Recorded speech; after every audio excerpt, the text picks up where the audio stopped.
daawadayaal ku soo dhawaada muuqaalkeena maanta waxaa idin wadaa taxane xiiso badan balse inta aan bilaabin janaalka subscribe saar sidoo kalena like saar muuqaalka. wiilkan yar wuxuu soo maray silya iyo dulmi fara badan tan iyo yaraantiisii aabbihii si qalad ah ayaa loo dilay kadib markii la siray oo lagu been abuurtay hooyadii oo markaas uur lahayd way argagaxday markii ay maqashay warka xanuunka badan waxay ku dhaaratay in wiilkeedu uu noqon doono xeer ilaaliye si uu mar uun isu difaaco isla markaana uu ciqaabo kuwa dulmiga iyo lacagta dadka saboolka ah cuna inkastoo uu keliya 3 su'aal ka khalday imtixaan 100 su'aal ah haddana hooyadii ma aysan u naxariisan si xun bay u garaacday wiilkaasi weligiis ma cunin cunto badan maxaa yeelay haddii uu si fiican u cuno hurdo ayaa qabata markaasna ma awoodi karo inuu diiradda saaro waxbarashada taas oo macnaheedu yahay inuusan noqon karin xeer ilaaliye wiilkii saboolka ahaa wuu gaajoon jiray maalin kasta ilmadiisana marnaba ma istaagi jirin hooyadii oo wiilkeedii dayar ahayd ma ay ogeyn in habka ay u korinaysay uu ahaa qalad weyn oo nolosheeda ah saaxiibtiis ugu dhoweyd miju iyaduna waxay ku kortay nolol murugo iyo nasiib xumo ah miju waxay ku dhalatay qoys ay ka buuxaan dagaal iyo rabshado maalin markii ay aragtay nabarro ku yaala indhaha hooyadeed si degdeg ah bay u garatay in aabbaheed u sabab ahaa aabbaheed wuxuu ahaa nin xun oo cabitaan iyo khamri la waashay maalin kasta wuxuu ku ciyaari jiray gabdhaha ararka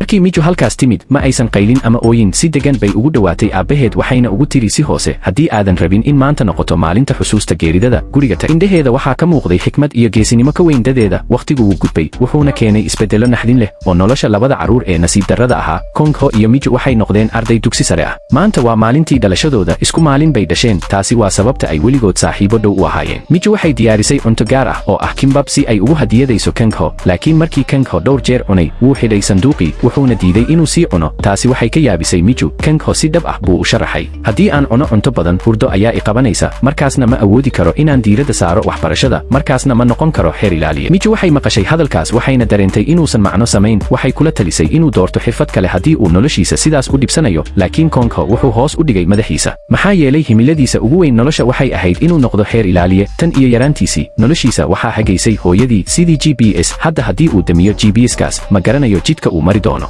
markii ay labadooduba isku diyaarinayeen inay baxaan waxay ogaadeen in albaabkii laga xiray dibadda waxaa soo baxday in ay ahayd khiyaamo uu sameeyey samsiik oo ahaa saaxiib xun samsiik wuxuu albaabka u xidhay si uu uga cayaaro kongho laakiin nasiib darro miju oo uu isagu jecel yahay ayaa sidoo kale gudaha lagu xidhay xilligaas kongho aad buu u argagaxay halka miju ay xaaladda si xiiso leh u aragtay guriga hooyadii kongho waxay diyaarisay cunto badan si ay ugu dabaaldegto dhalashada wiilkeeda cuntooyinkaas si taxadar leh ayaa loo dooray iyadoo laga duulayo fikradda ah in cunistoodu ay keento guul imtixaan iyo nasiib wanaagsan laakiin way sugaysay kongho ma imaan markaasay hooyadii la xiriirtay hooyada miju iyo dad kale oo deegaanka ah si ay u raadiyaan wiilkeeda ugu dambayn waxay aadeen guriga sam markii sam maqlay magaca miju wuu argagaxay wuuna orday isagoo adeegsanaya xooggiisa oo dhan si uu u furo albaabka dugsiga sam wuxuu moodayay inuu keliya qolka ku xiray kongho balse ma ogeyn in miju sidoo kale gudaha ku jirto inta lagu jiro xilligaas gudaha fasalka xiran miju si lama filaan ah bay nacnac ugu margatay kongho ma lahayn doorasho kale marka laga reebo inuu badbaadiyo saaxiibtiis wuxuu isku dayay wax kasta si uu u soo bixiyo nacnaca xilliga xiisaha badan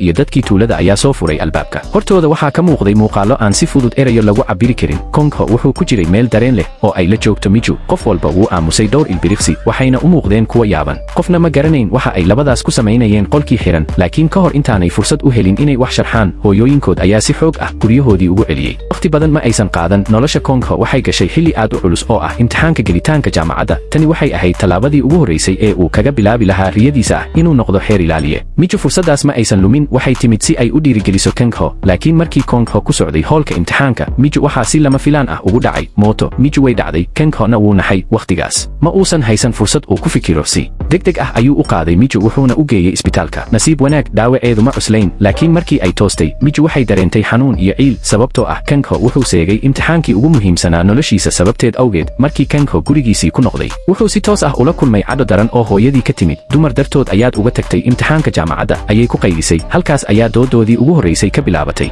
waana markii ugu horraysay ee kongho uu geesinimo u yeesho inuu hooyadii la murmo doodii kadib hooyadii waxay si adag u amartay inuusan mar dambe la kulmin miju maalin maalmaha ka mid ah miju si lama filaan ah ayay ku aragtay kongho oo shaqo wakhti baarteem ah ka haya maqaaxi yar oo jidka dhinaciisa ku taala aad bay ugu faraxday inay mar kale aragto laakiin sidoo kale way murugootay maxaa yeelay muddo dheer ayuu kongho si qarsoodi ah u baxay isagoo aan wax fariin reebin markan miju waxay tidhi aniga kaa garab istaagi doona ilaa aad noqoto xeer ilaaliye sidaas ayay labadooduba go'aansadeen inay ku wada noolaadaan waxay bilaabeen nolol farxad leh oo qosol iyo kalgacal ka buuxo kongho maalin kasta si adag ayuu wax u baran jiray miju waxay qaadatay mas'uuliyadda guriga oo dhan waxay karisaa cuntada waxayna baxdaa si ay u shaqayso oo u kasbato lacag miju ma ahayn oo keliya saaxiibtiis waxay noqotay sida hooyadii oo kale qof si aamusnaan ah u garab taagan diyaanar u ah inay u hurto wax kasta si uu kongho ugu guulaysto maalin Kongho si lama filaan ah ayuu ugu yimid Miju goobta ay ka shaqaynaysay salon qurxinta cidiyaha wuxuu la yimid war farxad leh Kongho wuxuu u gudbay imtixaankii gelitaanka kuliyadda sharciga labadooduba way isku dhaceen farxad darteed waxayna isu muujiyeen kalgacal iyo guul muddo kadib waxay sii wadaayeen noloshoodii wadajirka ahayd waqtigaas wuxuu noqday kan ugu quruxda badan ee noloshooda jacaylkooda wuxuu u ekaa sida muusig degan oo diiran waxay moodayeen in maalmaha farxadda leh ay sii jiri doonaan ilaa dhammaadka noloshooda kiin maalin Kongho si lama filaan ah ayuu u yidhi macsalaamo ma uusan u sheegin sababta wuxuu keliya eegay Miju iyadoo indhihiisu ka buuxaan murugo Miju aad bay u murugootay su'aalo badan ayaa maskaxdeeda buuxiyey balse cod uma aysan helin inay weydiiso wax walba ayay u hurtay ninkan haddana waxaa lagu abaalmariyey kala tag aan sabab lahayn sanado kadib Kongho wuxuu noqday xeer ilaaliye karti badan oo la yaqaan wuxuu gaaray wixii ay hooyadii ku riyoon jirtay maalintaas Kongho wuxuu u tagay agaasimaha Song ninkii dilay aabihii waxaa u muuqday in Kongho si ula kac ah ugu dhawaaday Song wuxuu ka caawiyey inuu xakameeyo maqaalada taban ee saxaafaddu qortay taasoo keentay in Song uu aad ugu qanacsanaado maadaama uu Kongho aabihii waayey isagoo yaryar agaasimaha Song wuxuu ku taliyey inuu korsado Kongho aad buu ugu farxay arrintaas dhanka kale Miju weli waxay ku shaqaysaa sidii farsamo yaqaan cidiyaha waxay hadda haysaa 2 mataano ah balse weli lama oga aabahooda inkastoo ay ku nooshahay dalka gudihiisa hooyadeed way u sheegtaa in ay ku nooshahay Mareykanka waxayna bil kasta dirtaa lacag si ay u daryeesho carruurteeda maanta waa maalinta dhalashada Kongho hooyadii waxay siisay cuntooyin badan oo macaan si ay ugu dabaaldegto laakiin inkastoo uu Kongho ku jiro qolkiisa si ula kac ah ayuu uga fogaaday hooyadii sanadihii la soo dhaafay wuxuu u muuqday mid xiriirkii dhan jaray hooyadii marar badan ayay isku dayday inay la hadasho laakiin wuu diiday iyadoo niyad jabsan waxay ilaaliyaha dhismaha weydiisay xaaladiisa ilaaliyuhu wuxuu ku jawaabay wuu fiican yahay caafimaadkiisuna waa wanaagsan yahay markay hooyadii baxaysay ma aysan iloobin inay lambarkeeda telefoonka uga tagto ilaaliyaha iyadoo rajaynaysa in maalin uun wiilkeedu soo wici doono hooyadii Yongson waxay u sheegtay in haddii wax aan caadi ahayn ku dhacan uu isla markiiba wacdo kadib Yongson si degdeg ah ayay u cuntay keeg iyadoo nafteeda ku qancinaysa in wiilkeedu aad ugu mashquulsan yahay shaqadiisa Kongho wuu ogaa in xildhibaan Tesu uu ku dhow yahay inuu ku guulaysto doorashada madaxtinimada markaas ayuu go'aansaday inuu u dhawaado subaxdii xigtay Kongho wuxuu aaday si uu ula kulmo Tesu heer ilaaliyihii hore ee si been abuur ah ugu xumeeyey qoyskiisa Kongho wuu ogaa in Tesu uu dhalay gabar sidaas darteed ayuu u bilaabay inuu si tartiib ah ugu dhawaado kadib waqti yar labadooduba waxay noqdeen lamaane habeenkii gabadhaas oo la yiraahdo Hayong waxay Kongho u keentay gurigeeda si ay qoyskeeda u barto markii dambe Hayong iyo hooyadeed way baxeen iyagoo kaga tagay Tesu iyo Kongho si ay u wada hadlaan Tesu wuxuu si cad ugu digay Kongho inuu toddobaadka soo socda ka tago gabadhiisa wuxuu doonayay inuu gabadhiisa siiyo qoys maalqabeen ah waxaa kaloo u muuqday in Tesu uu garanayo aqoonsiga dhabta ah ee Kongho kastaba Kongho wuxuu hayay caddayn muujinaysa in Tesu uu ilmo ka dhalay xoghayntiisa Kongho caddayntaasi wuxuu u diray agaasimaha Song balse keliya nuqul ayuu siiyey ujeeddadiisu waxay ahayd in agaasimaha Song uu aqbalo inuu yahay wiilkiisa rasmiga ah si uu markaas u yeesho magac iyo awoodo uu ku guursado gabadha Tesu agaasimaha Song ayaa markaas la kulmay Tesu wuxuu ka codsaday in Kongho iyo Hayong la isu guuriyo isagoo sidoo kale shaaciyey in Kongho uu hadda yahay wiilkiisa sharci ahaan la aqoonsan yahay markii dambe saddexdoodii ayaa is hor yimid Tesu wuxuu ku yidhi Kongho haddii aad rabto in labadiinaba la isu ogolaado hal shuruud baa jirta waa inaad ka takhalustaa ama dishaa saaxiibtayda iyo ilmahayga aan guurka ku dhalay habeenkaas Kongho wuu fuliyey amarkaas wuxuu u shubay daawo hurdo xoghayntii wuxuuna si naxariis darro ah isaga iyo ilmaheedaba ugu tuuray webiga wuxuu duubay muuqaal markaasna u diray Tesu si uu u cadeeyo inuu howlgalka dhameeyey si rasmi ahna loogu aqoonsado wiilka agaasimaha Song markii dambe Kongho wuxuu u baahday xaqiijin rasmi ah oo ka timaada hooyadii dhashay maanta Kongho iyo Hayong waxay u laabteen tuuladii ay ka soo jeedeen si arrintaas loo dhameeyo Yongson aad bay ugu faraxday markay maqashay in wiilkeedu ku soo laabanayo isagoo wata xaaskiisa waxay u diyaarisay wax walba si sharaf leh iyadoo rabta in dadka tuulada ay arkaan in wiilkeedu guulaystay dhammaan dadka tuulada way isugu yimaadeen si ay u soo dhaweeyaan Kongho gudoomiyihii tuulada ayaa gacanta u soo taagay laakiin Hayong ma aysan celin salaam Yongson waxay labada qof ku hogaamisay guriga iyadoo farxad darteed xitaa ilowday inay ka goyso sumadii surwaalkeeda laakiin safarkii Kongho ujeedadiisu ma ahayn inuu booqdo hooyadii balse waxa ay ahayd inuu kala hadlo arrinta agaasimaha Song ee korsashada tani waxay si weyn uga yaabisay Yongson si adag ayayna uga hortimid waxay tiri lacag iyo awood waa fiican yihiin balse wiilkaygiiyow ma goyn kartid xiriirkana dhexyaal Kongho wuxuu ugu jawaabay taas hooyaday ma ahayn hadalkii ayaa qalbi jebiyey Yongson balse si ay wiilkeeda u farxad geliso way ogolaatay markii wax walba dhammaadeen Kongho wuu baxay isagoo hooyadii kaga tegay murugo iyo niyad jab Yongson waxay isku dayday inay orodo si ay u raacdo waxayna dirsatay boorso buskud ah oo uu jeclaa laakiin Kongho wuu iska baxay xitaa erey macsalaamo ah ma oran dadkii tuulada oo dhan way soo baxeen waxayna bilaabeen inay ku canaantaan iyagoo leh waa wiil aan naxariis lahayn waa nacas inkasta oo Yongson ay isku dayday inay deganaansho muujiso haddana gudaha qalbigeeda waxaa ka jiray xanuun daran. Markii Kangho meel fog gaaray wuxuu joojiyey gaarigii wuxuuna tuuray hadiyadda hooyadii wuxuu cabbay biyo si uu isu dejiyo. Kadibna kuraasta ayay isweydaarsadeen. Hayong ayaa bilowday wadista. Go'aankaas yar ayaa noqday bilowgii riyo xumada noloshiisa. Kangho markii dambe hurdo ayuu galay. Marada qoorta ee Hayong xirnayd ayaa hoos u dhacday. Markaas ayay istaagtay si ay u soo qaado si lama filaan ah. Baabuur xamuul ah ayaa si toos ah ugu soo orday. Gaarigii ayaa rogmaday wuxuuna ku dhacay webiga. Hayong waxay aragtay dhammaan wixii dhacay balse ma aysan garan karin waxa la sameeyo. Kangho si degdeg ah ayaa isbitaalka loola cararay. Xaaladiisuna aad bay u liidatay. Youngson markay aragtay muuqaalka wiilkeeda dhaawacan, qaylo iyo oohin xanuun leh ayaa afkeeda ka soo yeertay. Kadib qaliin dheer, Kangho wuu noolaa, laakiin dhaawac maskaxeed iyo mid lafdhabar ayaa soo gaaray. Wuxuuna noqday qof aan dhaqaaqin sida geed nool. Markii agaasimaha Song maqalay warka, wuxuu si degdeg ah u yimid isbitaalka. Wuxuu dareemay in shilkan uusan caadi ahayn. Wuxuuna amray in la baaro darawalkii gaariga xamuulka waday, laakiin gaarigii waa la gubay, raadkuna ma jiro. Booliskuna ma aysan ka helin faro ama wax caddayn ah goobta shilka. Ugu dambayn waxaa la ogaaday in shilkaas ay si ula kac ah u abaabuleen Tesu iyo Hayong. Waxay kiniin hurdo ku shubeen dhalada biyaha ee Kangho si uu u cabo kadibna meesha uga saaraan. Hayong si ula kac ah bay maradii qoorta u tuurtay, waxaana isla markiiba gaariga xamuulka ah u dhacay sidii horey loo qorsheeyey. Waqti uu xildhibaan Tesu wacay agaasimaha Song isagoo cod xanaaq iyo tuhun leh wuxuu yidhi, maxay Hayong ugu nasiib badnayd Kangho ay u saarnaa weyday gaariga. Tesu wuu naxay, waxaana muuqatay inuu aad uga murugooday shilka, balse agaasimaha Song wuxuu bilaabay inuu ka shakiyo in Tesu uu yahay maskaxda ka dambaysa shilkan. Dhanka kale, Youngson waxay si istaba joog ah u wacaysay Hayong, laakiin marna kama aysan helin jawaab. Habeenkaas, Miju waxaa soo wacay labada carruur. Waxay orod ugu tagtay dukaan jidka dhinaciisa yaal si ay u qabato wicitaanka, iyadoo doonaysa in carruurteedu rumaystaan inay ku sugan tahay Maraykanka. Labadii carruur waxay ku yidhaahdeen, hooyo, ninka ka dambeeya yuu yahay. Laakiin markii ay Miju gadaal u jeesatay, cidna ma aysan arag. Qalbi xanuun iyo cabsi ayaa galay, waxayna bilowday inay orodo. Ninkaasna wuu dabagalay. Markii ay dib u jeesatay si ay isu difaacdo, waxbay ninkii ku dhufatay. Laakiin markii ay fiirisay, waxaa soo baxday inuu ahaa Samsik, oo dhowaan laga sii daayay xabsi uu ugu xirnaa dambiyo tuuganimo ah. Ka hor intaanay tegin, waxay kula talisay Samsik inuusan mar dambe wax xadin oo uu shaqo sharaf leh raadsado. Intaas kadib, Kangho wuu soo toosay kadib muddo dheer oo uu miyir belay. Youngson aad bay ugu faraxday markay aragtay wiilkeeda oo indhaha furay, balse wuu isbedelay. Kangho hadda wuxuu u ekaa ilmo 7 jir ah, xusuustiisina way tirtantay. Si kastaba, Youngson farxad bay ka heshay in wiilkeedu weli nool yahay. Waxay go'aansatay inay gurigeeda ku celiso si ay iyadu u daryeesho. Waxay isku dayday inay dib u barto waxyaabo yaryar, laakiin Kangho wuxuu ahaa sida ilmo la isku dayayo in la adkeeyo. Wuxuu diiday cunista cuntada, wuxuuna noqday qof xanaaq badan, isla markaana aan wax xasuusan. Youngson waxay hor istaagtay sawirka ninkeeda dhintay, iyadoo nafteeda kula hadlaysa, wax walba way hagaagi doonaan, mar labaad ayaan wiilkeena korin doonaa. Waxay bilowday inay isaga iyo doofaaradii guriga si isku mid ah u daryeesho. Markii dadka tuulada maqleen sheekada, waxay u keeneen cunto nafaqo leh, daawooyin iyo buugaag lagu barto jimicsiyada dadka curyaanka ah. Youngson si dhab ah bay ugu mahadcelisay daryeelkaas.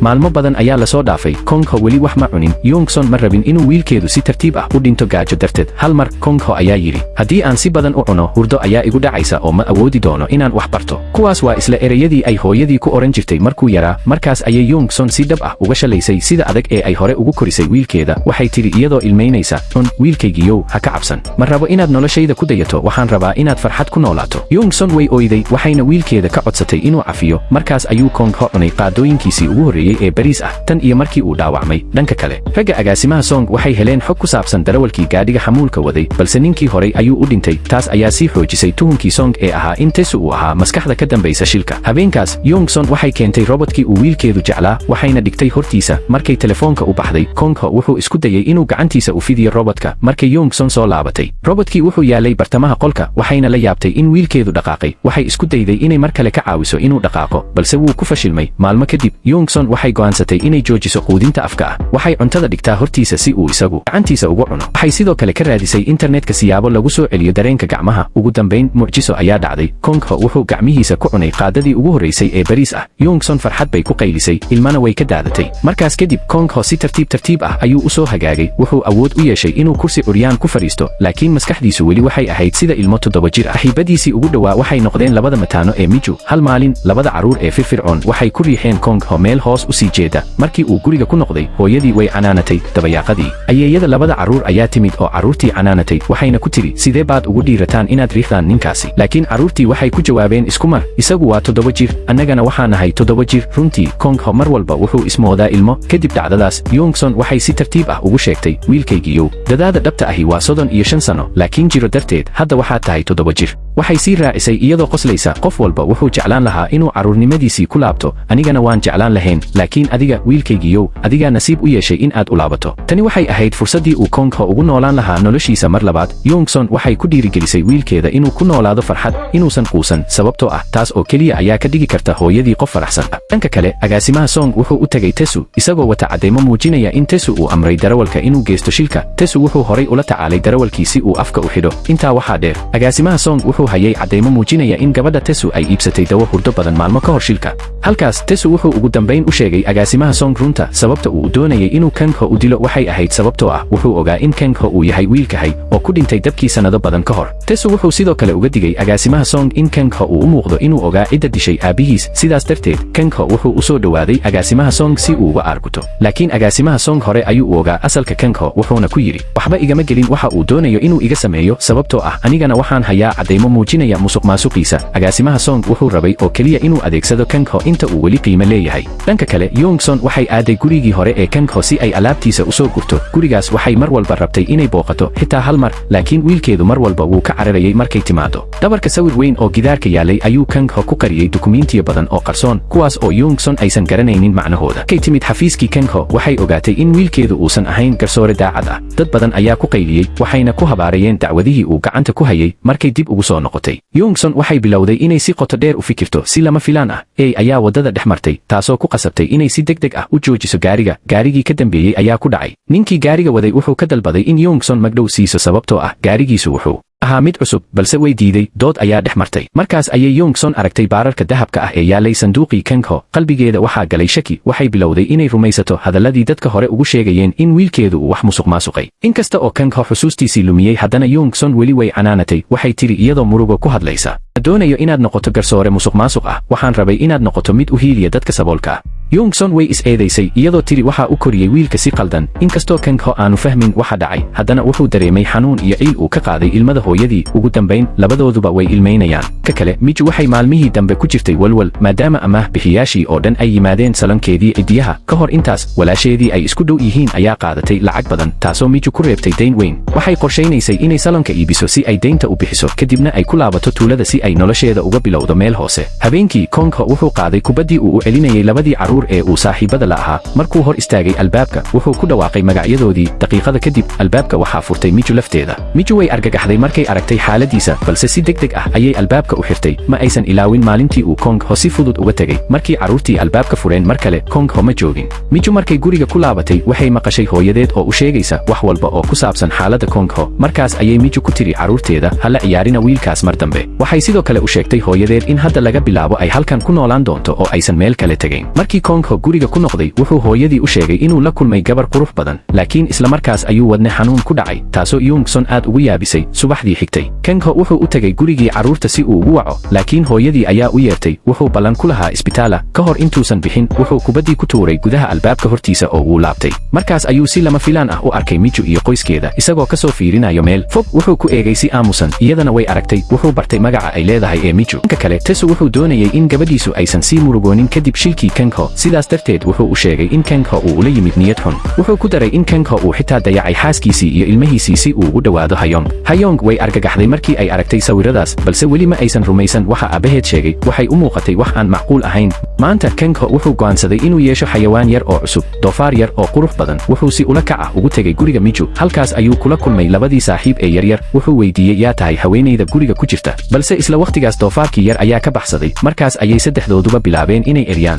Doofaarkii wuxuu toos ugu orday dhanka Miju. Markay Miju aragtay saddexda qof ee kursiga curyaamiinta saaran, waxay bilowday inay wax xasuusato. Waxay gacan ka siisay Kang-ho inay qabato doofaarka, balse weli way xishoonaysay markay aragtay wejigiisa. Meel fog, Kang-ho wuxuu arkay hooyadii oo imaanayso, wuuna cabsaday, isagoo moodaya inay garaaci doonto. Markaa isaga iyo labada carruur ah ayaa si degdeg ah isku qariyey. Markii Young-son guriga gashay oo ay aragtay Miju, isla markiiba way garatay. Waxay tiri iyadoo faraxsan, markaa Miju waa gabadha uu wiilkaygu mar walba ka sheekaynayay. Kang-ho wuxuu ku adkaystay inuu eeyga tuso Miju, xitaa wuxuu ku qasbay hooyadii inay iibsato ee kale. Habeenkaas, rag ka tirsan agaasimaha Song ayaa yimid guriga Kang-ho. Ujeeddadoodu waxay ahayd inay helaan cadeymaha lagu eedeynayo Tesu inuu leeyahay ilmo uu ku dhalay xaasir ah, laakiin markuu Kang-ho soo muuqday, waxay ku qasbanaadeen inay ku dhuuntaan armaajo dibadda. rag kale oo uu diray Tetsu ayaa iyaguna yimid, ujeeddadoodu waxay ahayd inay baabiyaan Kangho. markii ninkii weerarka doonayay uu seef soo bixiyey, labada nin ee armaajada ku dhuumanayay ayaa soo booday si ay u joojiyaan. labadii dhinac dagaal culus ayaa dhex maray. ragga Tetsu way la dagaalameen kuwa agaasimaha Song, halka Tetsu uu fursad ka helay inuu ka baxsado goobta. markii Young-son guriga ku laabatay, Kangho wuxuu u sheegay wixii dhacay, balse hooyadii ma rumaysan. halkii ay ka maqli lahayd, waxay amartay wiilkeeda inuu nadiifiyo saxaradii doofaarka ee guriga oo dhan daadsanayd. subaxdii xigtay, raggii agaasimaha Song dib ayay u noqdeen, balse ma aysan keenin caddayntii la doonayay. sidaas darteed, agaasimaha Song wuxuu caro weyn u muujiyey labadiisa nin. wuxuu ogaa in Tetsu uu doonayo inuu ka takhaluso Kangho, sidaas darteed wuxuu amray in la ilaaliyo wiilka inta aysan helin caddaynta buuxda.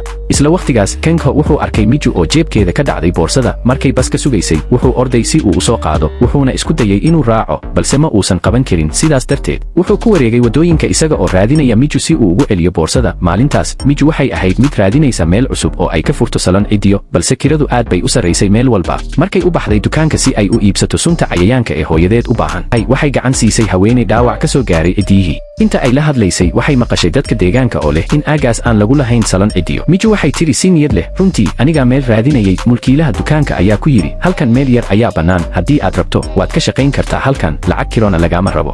Miju aad bay ugu faraxday maadaama aysan bixin doonin hal senti. dhanka kale, Kangho markuu eegayay boorsada gacantiisa, tuug ayaa ka xaday boorsadiisa. Kangho wuxuu qaaday tufaax, wuxuuna si xoog leh ugu tuuray madaxa tuuga. boorsadii ayaa ku dhacday bartamaha waddada, tuugina waa cararay. ninkii boorsada lahaa wuxuu mooday in Kangho uu doonayay inuu isagu boorsada qaato, inkastoo Kangho si istaba joog ah u sheegay inuusan sidaas ahayn. markaas ayaa Miju halkaas soo martay oo aragtay Kangho, waxayna u soo carartay inay difaacdo. Kangho wuxuu boorsadii u dhiibay Miju isagoo leh, tani waa tan aad kaga tagtay saldhigga baska. markaas ayay Young-son halkaas timid, waxayna labadoodaba Kangho iyo Miju ku casuuntay gurigeeda. habeenkii Sam-sik ayaa si lama filaan ah u arkay Kangho oo ka kalluumaysanaya webiga agtiisa. Sam weli ma uusan ogeyn in Kangho uu hadda noqday qof xusuustiisii lumiyey oo maskaxdiisu la mid tahay ilmo 7 jir ah. Sam-sik wuxuu dib u xasuustay wixii hore u dhacay markii uu xaday wax, wuxuuna u yimid Kangho si uu caawimaad uga helo, laakiin Kangho wuu iska indha tiray. sidaas darteed, Sam-sik wuxuu qabtay funaanta Kangho isagoo xanaaqsan, wuxuuna canaantay Kangho. wuxuu si daacad ah ugu jawaabay, waxaan u tegayaa hooyaday, waan u sheegayaa. hadalkan wuxuu Sam ku reebay yaab. markaas, Kangho wuxuu aaday guriga labadii carruur ee saaxiibadiis ahaa. Miju waxay aragtay, waxayna ku tiri, maxaad guriga ugu noqon weyday? hooyadaa way walwalsan tahay. Kangho wuxuu ku jawaabay, doofarkayga yar maanta waa dhalayaa, markaa hooyaday guriga ma joogto. labadii carruur ee yaryar ayaa ogaaday inuusan weli wax cunin, sidaas darteed waxay isku dayeen inay gudaha u jiidaan. inkastoo Miju ay diiday, inta lagu jiray cuntada, mid ka mid ah carruurta, Sojin, ayaa tiri iyadoo qoslaysa, aniga iyo adiga iyo hooyo iyo walaalkay waxaan u egnahay qoys dhab ah. taas kuma ekaan, Sojin waxay ugu yeertay Kangho aabe. Kangho wuu qoslay, wuxuuna weydiiyey Miju, aaway aabbaha iyo Jin iyo Sojin.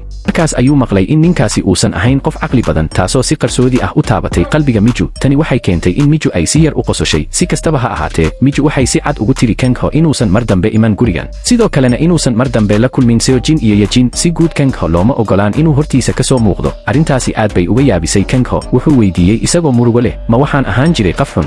su'aashaas waxay Miju gelisay aamusnaan, mana ay awoodin inay ka jawaabto. ugu dambayn, Kangho wuu macsalaameeyey oo wuu baxay. subaxdii xigtay, markii Kangho soo toosay, wuxuu ka raadiyey hooyadii guriga oo dhan, laakiin ma helin. sidaas darteed, wuxuu go'aansaday inuu waco si uu u ogaado halka ay joogto. dhanka kale, Young-son waxaa loola cararay isbitaalka kadib xanuun caloosha ah oo aan joogsanayn. markii dhakhtarku baaray, wuxuu u sheegay war aad u murugo leh, waxay qabtay kansar caloosha ah oo heerkii ugu dambeeyey ah. markaas ayaa Young-son niyadeedii burburtay. ma aysan ka walwalin dhimashadeeda, balse waxay ka walwalsanayd waxa uu Kangho samayn doono marka aysan u joogin si ay u daryeesho. isla wakhtigaas, Kangho isaguna wuxuu yimid isbitaalka. markuu arkay hooyadii, si degdeg ah ayuu ugu orday dhankeeda, balse wuu kufay. Young-son iyadoo ilmaynaysa ayay isku dayday inay kiciso, dabadeedna si degan ayay uga tagtay iyadoo ku tiri, keligaa kac, waa inaad barato inaad isdaryeesho. waxay rabtay in wiilkeedu barto inuu keligii nolosha maareeyo. tan iyo markii Young-son ogaatay in cudurkeedu uu yahay mid aan la daweyn karin, waxay bilowday inay wax walba u diyaariso Kangho si uu nolol ugu sii wado haddii ay maalin tagto. waxay bartay Kangho cidda uu caawin weydiisto marka korontadu ama biyuhu baxaan, waxa uu sameeyo marka uu xanuunsado, iyo sida uu isugu filnaado markuu keligiis yahay. laakiin weli waxay ka walwalsanayd hal shay, maxaa dhici doona marka uu gaajoodo. markay fiirisay sawirka ninkeeda ee gidaarka, Young-son waxay si kalsooni leh u tiri, ma dhiman karo weli, waa inaan xoog yeeshaa. subaxdii xigtay, Kangho wuxuu u sheegay labadiisa saaxiib ee yaryar in hooyadiis maalmahan si cajiib ah u dhaqmayso, ma hadasho sida caadiga ah, mana qososho. markaas ayay Young-son timid, balse maanta ma ahayn mid murugsan sida shalay. wejigeedu wuxuu ahaa mid ifaya oo faraxsan. labadii carruur waxay la yaabeen isbeddelkaas. maalintaas, Kangho waxaa waddada ku xanibay koox arday ah oo dhib badan. nasiib wanaag, hooyadii ayaa wakhtigii saxda ahaa timid oo kala dirtay oo difaacday. markay guriga ku noqdeen, Young-son waxay baraysay Kangho sida uu iskaga difaaco kuwa dulmiga ku haya. waxay tidhi, markay ku dhibaan ha aamusin, hadal.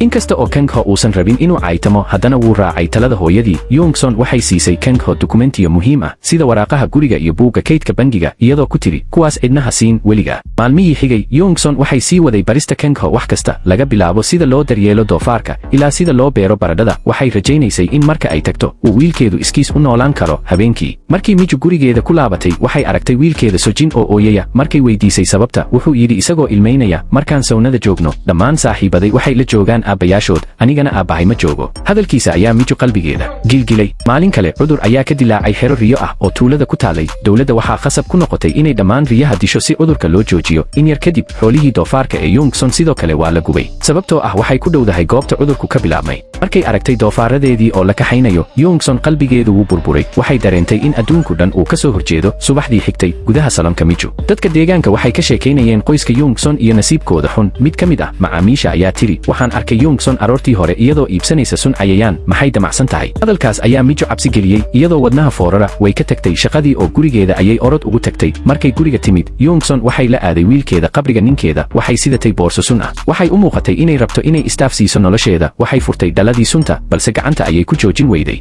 Kang Ho isagoo aan fahmin waxa ay tahay ayuu furay dhaladii oo ku yiri si daacad ah hooyo daawadan si dhaqso u cabsi aan guriga ugu laabano waan gaajooday. Markaas ayuu ku xasuusiyey hooyo waa inaan doofaarada quudinaa way korayaan oo dhalayaan.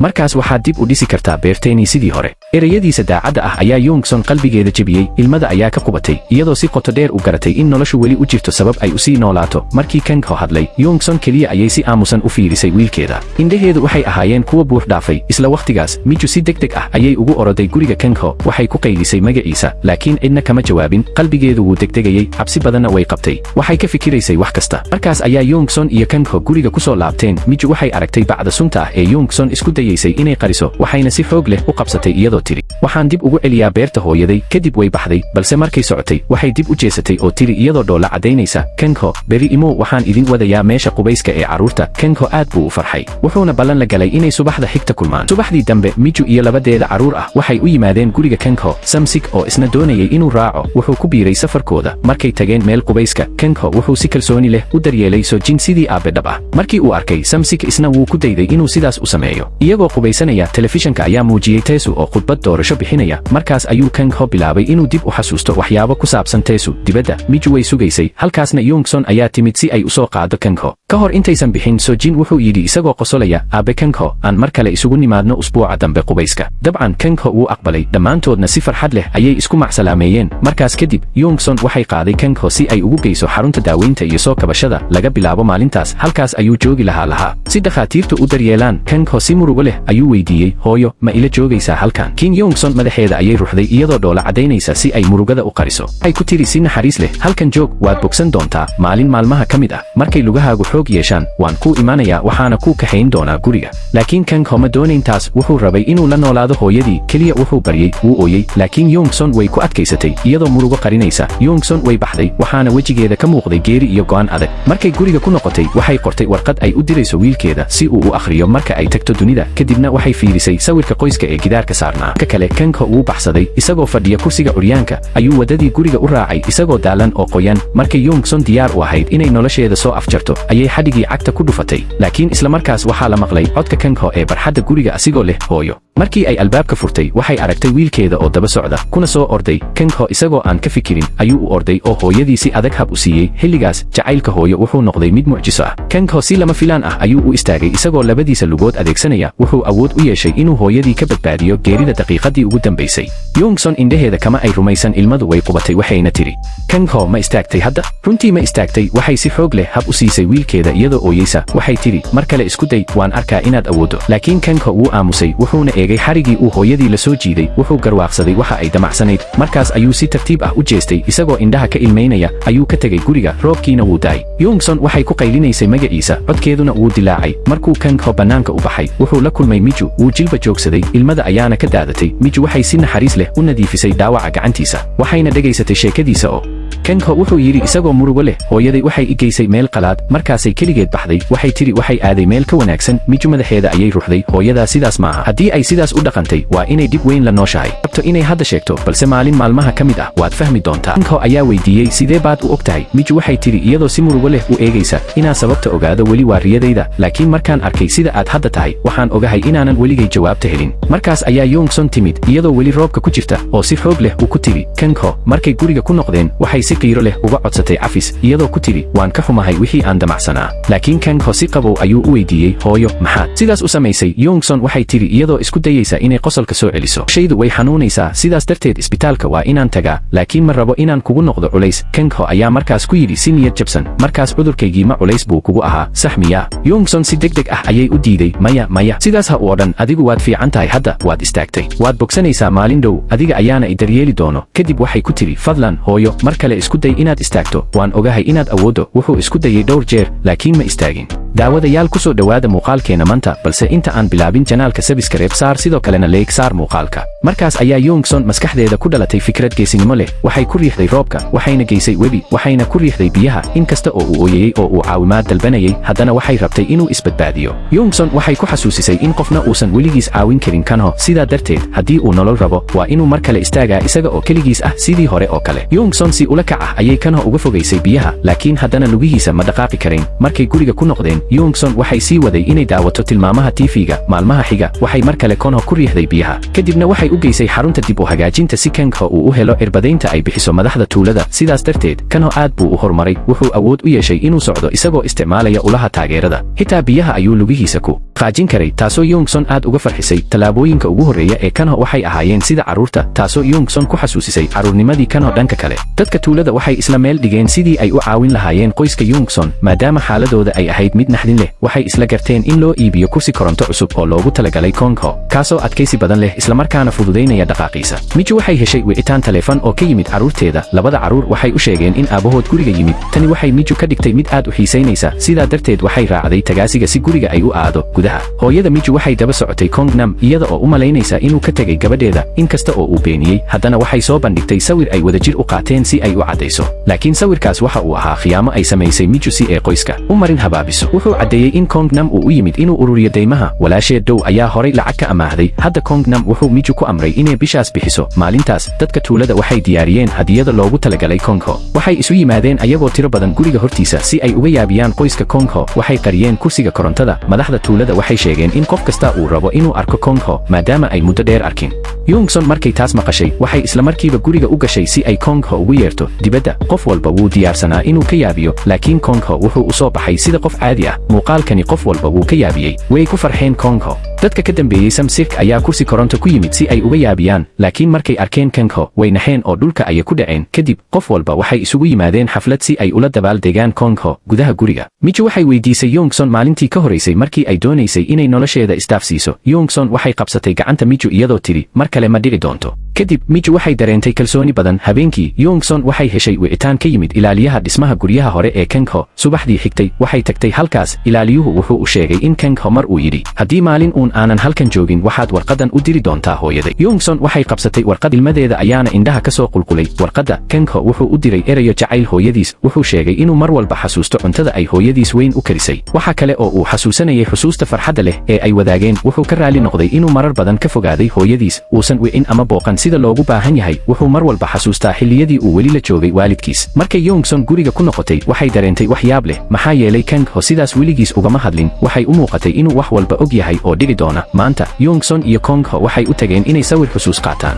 Kadib markii ay sawir wada qaateen, Youngson waxay rabtay inay sawir gaar ah iska qaado, iyadoo u muuqata inay ka fikirayso mustaqbalkeeda adag. Markay guriga ku noqdeen, Youngson waxay bartay Kenho sida loo jilbado iyo sida loogu jawaabo martida. Waxay ahayd sidii aaska mustaqbalka ee Youngson. Kenho wuxuu raacay hooyadiis, inkastoo aanu waxba fahmin. Isla markiiba kadib, Youngson waxay eegtay sawirka qoyska, waxayna si kedis ah u xasuusatay warqadii uu Kenho qoray. Wuxuu mar walba ku jiray xusuusta qoyska, sidaa darteed Youngson waxay ka qaaday sawirka, gadaashiisana waxay ka heshay kaarka xusuusta. Subaxdii xigtay, Youngson waxay raadsatay aabaha Samsirk. Waxay rabtay inay ka amaahato kombuyuutarka si ay u eegto kaarka xusuusta. Aabaha Samsirk wuxuu Youngson baray sida loo isticmaalo, laakiin markii Youngson xogta gashay, waxaa looga baahday erey sir ah ama baasweerka. Youngson waxay isku dayday inay geliso dhalashada Kenho, laakiin khalad bay ahayd. kadib markii ay ka fikiray muddo waxay gelisay dhalashadeeda wuuna saxmay kadib labaduba aad bay u farxeen gudaha kaarka xusuusta waxaa ku jiray qoraallada maalinlaha ah ee Kangho halkaas ayuu ku diiwaangeliyey sheekooyinkiisa nolosha waxay ahayd safar buuxa oo caqabado iyo dhibaatooyin leh sababta uu Kangho ugu galay jaamacadda sharciga ma ahayn kaliya shaqo raadin laakiin sidoo kale waxay ahayd riyada ugu weyn ee hooyadiis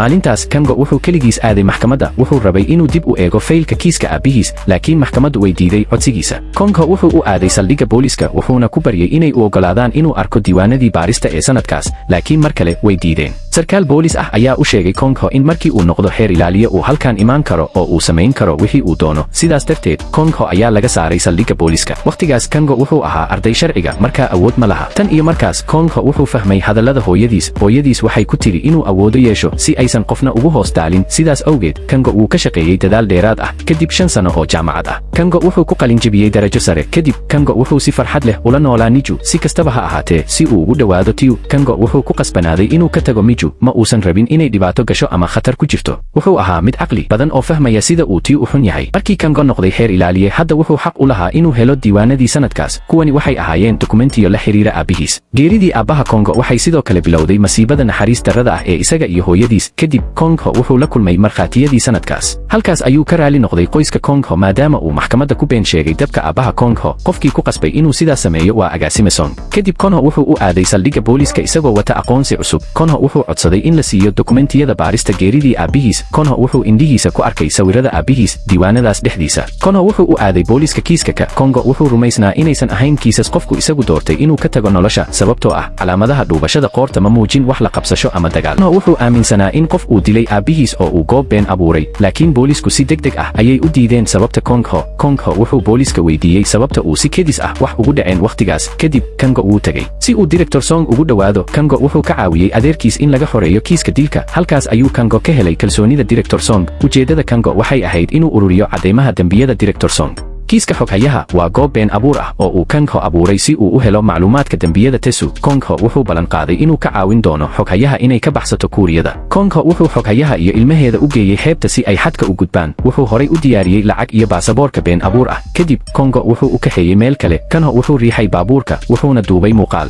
wuxuuna u diray Tesu asigoo tusinayo sidii uu hawsha u dhameeyey maalintii uu Kangho shil galay isaga iyo Hayong waxay ku noqdeen guriga kadib wuxuu ka qarxiyey kaarka xusuusta sawirka qoyska Kangho markaas shil ayaa ku dhacay tani wax uu saadaalin karay ma ahayn kadib markii Yongson ay dhamaysay akhrinta qoraalada buug xusuuseedkii waxay ka codsatay Kangho inuusan mar dambe isku dayin aargudasho balse hadda waxba ma xasuusanayn Yongson waxay ka fikirtay dukumiintiyada ay hore uga soo qaaday guriga Kangho markaasay fahantay sababta uu had iyo jeer u kululaa wuxuu rabay inuu si shakhsi ah uga aargoosto qafkii dilay aabihii Yongson waxay ka baqday in Kangho uu khatar galo sababo la xiriira dukumiintiyadaas sidaas darteed way gubtay dhammaantood hadda Yongson waxay kaliya rajaynaysaa in Kangho uu si nabad ah u noolaado waxay rabtaa inuu iloobo xusuusta murugada leh subaxdii xigtay Yongson calool xanuun ayaa qabtay markaasay isbitaal u tagtay si ay u hubiso caafimaadkeeda intay ku sugnayd qolka sugitaanka waxay maqashay dadkii agteeda fadhiyey oo ka sheekaynaya guurka wiilkooda dhawaan dhacay markaas ayaa dabeecaddeedu isbeddeshay iyadoo maqlaysa hadalkaas fikrad ayaa maskaxdeeda ku soo dhacday waxay go'aansatay inay wiilkeeda u hesho naag si haddii ay geeriyootana uu helo qof daryeela markii Yongson guriga ku noqotay waxay rabtay in Kangho uu la wareego beerta doofaarada waxay doonaysay inuu isaga qudhiisu dib u dhiso beerta Kangho wuxuu weydiiyey hooyadiis inaysan u baahnayn inuu sii ahaado dacwad oogaha Yongson si tartiib ah ayay ugu sheegtay in laga bilaabo hadda uusan u baahnayn shaqadaas kaliya waa inuu beerta maamulaa oo si farxad leh u noolaadaa habeenkaas Yongson waxay u tagtay dadka deegaanka oo dhan iyadoo xishoonaysa ayay u sheegtay rabitaankeeda ah inay wiilkeeda u hesho naag gudoomiyaha tuulada markii uu maqlay si degdeg ah ayuu u ogolaaday isaguna wuxuu rabay inuu ka caawiyo Kangho inuu helo jacayl dadkii oo dhan way ku farxeen subaxdii xigtay Yongson waxay ka caawisay Kangho inuu diyaariyo wax walba maanta waxay xusuusin lahayd inuu ballan la leeyahay gabar Yongson waxay soo bixisay sanduuq dahab ah waxayna u sheegtay Kang in tani ay tahay hadiyadda xaaskiisa mustaqbalka waxay ku tiri Kangho iyo xaaskiisu mustaqbalka waxay noolaan doonaan si farxad leh iyagoo si wada jir ah u maamula beerta iyo wax walba Kangho wuxuu weydiiyey hooyadiis haddii xaaskiisu ay noqon doonto Miju laakiin hooyadii waxay tiri maya sababtoo ah Miju hore ayay qof u guursaday ninkeeda wuxuu jooga Mareykanka sidaas darteed ma noqon karto xaaskiisa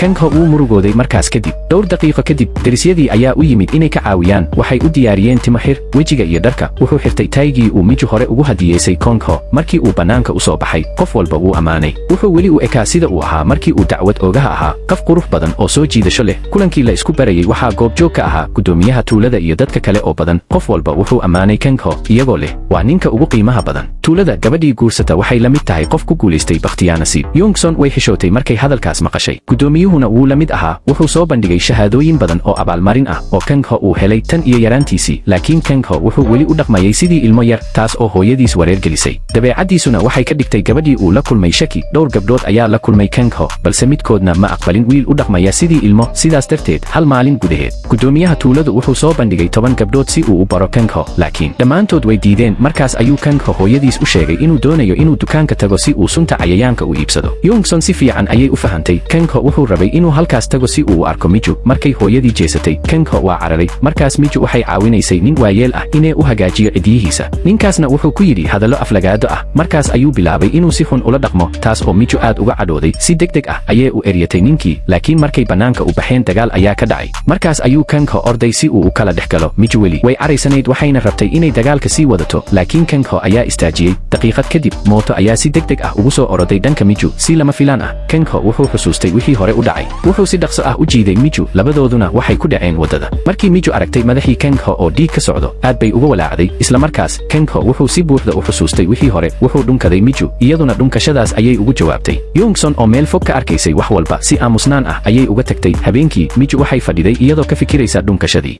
galabtii Youngson way is-eedaysay iyadoo dareentay in ay run ahaantii waalatay. Isla waqtigaas Kang Ho wuxuu ku ordayay wadada. Markay Miju aragtay Kang Ho way xishootay, markaasay madaxa ku dabooshayba. Markaas ayuu Kang Ho u yimid si uu u salaamo Miju. Miju waxay mooday in Kang Ho mar kale dhunkan doono, sidaas darteed ayay indhaha isqabatay oo sugaysay, balse wuxuu keliya rabay inuu ka saaro cuntadii yarayd ee ku dheganayd afkeeda. Miju aad bay u xishootay, waxayna bilowday inay hadallo iska tiraahdo si ay uga fogaato Kang Ho, laakiin Kang Ho wuu qirtay jacaylkiisa. Wuxuu si dhab ah u jeclaa Miju. Tani aad bay ula yaabtay Miju. Markaas ayuu Kang Ho si degdeg ah u macsalaameeyay Miju oo uu baxay. Subaxdii xigtay, shaqaalaha Youngson waxay rabayeen inay Kang Ho u soo bandhigaan gabar reer Vietnam ah. Youngson aad bay ugu faraxday arrintan. Wax yar kadib, Youngson iyo dadkii kale waxay daawanayeen sawirada gabadha. Markii gabadhu aragtay sawirada Kang Ho, waxay tiri waa nin aad u qurux badan. Dabadeedna waxay tuseen muuqaaladii Kang Ho. Gabadhu waxay tiri wuxuu u muuqdaa qof degan oo naxariis badan, taas oo dadkii farxad weyn gelisay. Markaasay gabadhu sheegtay inay rabto inay Kang Ho si toos ah ula kulanto. Dadkuna si degdeg ah ayay u ogolaadeen. Gudoomiyaha tuulada wuu orday si uu ugu hambaliyeeyo, wuxuuna ku mahadnaqay gabadha isagoo ku hadlay Vietnam. Habeenkii Youngson waxay u tagtay Miju, waxay u sheegtay in Kang Ho uu guursanayo. Gabadhu waxay ka timid Vietnam, waxayna u timid inay halkan ka shaqayso. Youngson waxay tiri Kang Ho wuxuu u muuqdaa inuu adiga ku jecel yahay, laakiin adiga hore ayaad qoys u lahayd. Wuxuu u muuqdaa inuusan taas garanayn. Sidaas darteed waxay ka codsatay Miju inay caawiso si ay Kang Ho ugu qanciso arrintan, maadaama gabadhu berri imaanayso. Markaas Miju waxay weydiisay Youngson haddii ay jirto dhibaato kale. Youngson waxay u sheegtay runta. Waxay leedahay kansar, nolosheeduna ma sii dheerayn doonto. Miju waxay gurigeedii ku noqotay iyadoo u sheegaysa hooyadeed wax walba. Markaas Miju waxay xasuusatay maalintii ay Kang Ho macsalaamaysay. Maalintaas waxay damacsanayd inay u sheegto inay uur u leedahay Kang Ho, laakiin way aamustay. Kadib markay dhashay 2 carruur ah, mar dambe ma rabin inay u sheegto, sababtoo ah waxay ku aragtay Kang Ho haweeney kale oo la socota. Hooyada Miju waxay weydiisay haddii qof kale ogaaday arrintaas, waxayna kula talisay inaysan dooran Kang Ho, sababtoo ah daryeelka qof jiran waa mid aad u adag. Waxay ku tiri sirtaan ha shaaci. Laakiin hooyada Miju aad bay u niyad jabtay markay maqashay warkaas murugada leh.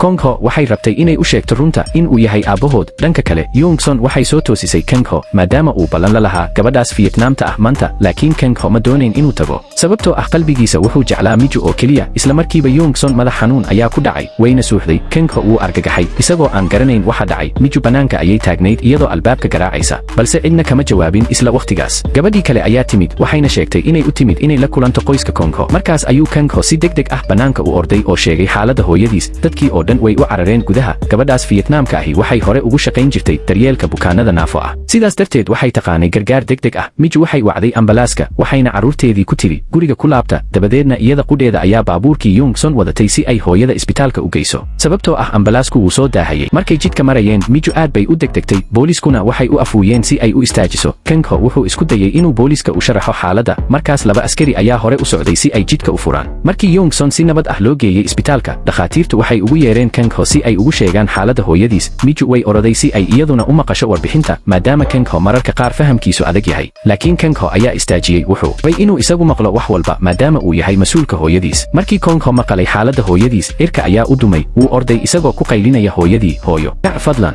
gurigeena aan tagno. Wuu ooyey wuxuuna u ballan qaaday inuu mar walba hadalka hooyadii maqli doono. Laga bilaabo waqtigaas, Kangho wuxuu go'aansaday inuusan mar dambe khilaafin hooyadii, isla markaana inuusan mar dambe jeclaan Miju. Gabadha bannaanka taagnaydna wax walba way maqashay, waxayna dareentay in ay meel khaldan timid. Dhanka kale, hooyada Miju waxay maqlaysay labadeeda oo ka sheekaynaya xaaladda Youngson. Markaasay wacday Miju. Xilligaas, Miju waxay fadhiday Kangho agtiisa si ay u dejiso. Markii hore, markii uu Kangho bukay, hooyadiis ayaa had iyo jeer agtiisa joogtay si ay u daryeesho. Haddana, Miju waxay ku tiri inuu hadda isagu noqdo xoogga hooyadii oo aanu ka tegin. Markaas, iyadoo ay xaaladdu tahay mid degan oo xasaasi ah, si lama filaan ah ayay hooyada Miju u soo gashay. Waxay tiri, Miju, gacmaha ka qaad Kangho. Laakiin markaas ayay sidoo kale weydiisay xaaladda hooyada Kangho. Hooyada Miju waxay ku tiri gabadheeda, guriga ku laabo, carruurtaada u tag, aniga halkan joogi doona. Markay Miju isku dayday inay la doodo, hooyadeed ayaa canaanatay, xitaa si adag u garaacday. Gudaha isbitaalka, Youngson ayaa soo toostay iyadoo rabta inay baxdo. Inkasta oo kalkaaliyaashu isku dayayeen inay joojiyaan, waxay tiri, waqti badan uma hayo inaan halkan seexdo, waxaan rabaa inaan guriga aado. Maanta balan ayaan la leeyahay gabadha aan u doonay wiilkayga. Iyada Miju ayaa timid si ay u dejiso Youngson. Dadkii isbitaalka joogayna way ooyayeen markay arkeen. Isla waqtigaas, Sam ayaa isku dayay inuu boorso iibiyo, balse boorsadii waa laga soo celiyey maadaama ay been ahayd. Boorsadaas waxaa hooyadii siiyey Kangho hadiyad ahaan, kadibna Youngson waxay boorsadii dib ugu celisay hooyada Sam Sik. Markii Sam uu guriga ku laabtay, si kama ah ayuu wax uga helay gudaha boorsada. Waxay ahayd warqad natiijada DNA-da ah iyo kaarka xusuusta. Kadib markii Youngson laga saaray isbitaalka, si degdeg ah ayay u wacday gabadhii Vietnamta ahayd. Youngson way ka cudurdaaratay wixii dhacay subaxnimadii. Gabadhii Vietnamta ahaydna way raaligelisay Youngson iyadoo tiri, ma noqon karo xaaska Kangho, wuxuu hore u jeclaa Miju. Markaas ayay labadoodii galeen maqaaxi si ay u wada hadlaan. Halkaas, Sam Sik wuxuu keenay warqaddii DNA-da iyo duubistii codka si Hayong u maqasho. Inkasta oo Hayong ay aad u carootay, haddana waxay ku dayday inay isdejiso, waxayna jeexday dukumiintiyadii. Hayong doonaysay inay baxdo, Sam Sik ayaa ku yidhi, tani waa codkii Kangho. Taasi waxay ku qasabtay Hayong inay dib u soo jeesato. Waxay weydiisay Sam waxa uu rabo, wuxuuna ugu jawaabay, isii 200 milyan oo won. Waan kaa aamusi doonaa. Hayong waxay tidhi, haddii aad waxyaalahan haysato, waxaad geli doontaa dhibaato weyn. Kadib waxay samaysay ballan inay saacad gudaheed kula kulanto. Markii Hayong baxday, ragga Tesu ayaa si qarsoodi ah ula socday labadoodaba. Waxay Sam Sik ku jiideen gaari madow. Hal saac kadib markii Hayong soo noqotay, Sam Sik meelna lagama helin. Xilligaas, Sam Sik waxaa jirdilayay kooxdii raggaas, laakiin macluumaad kama helin. Markii ninka wejiga daboolan uu doonayay inuu dilo Sam Sik, gaari kale ayaa si xoog leh u yimid. Kuwii gaariga watay waxay ahaayeen shaqaalaha agaasime Song. Mid wuxuu watay fargeeto, midna buufin sunta cayayaanka ah.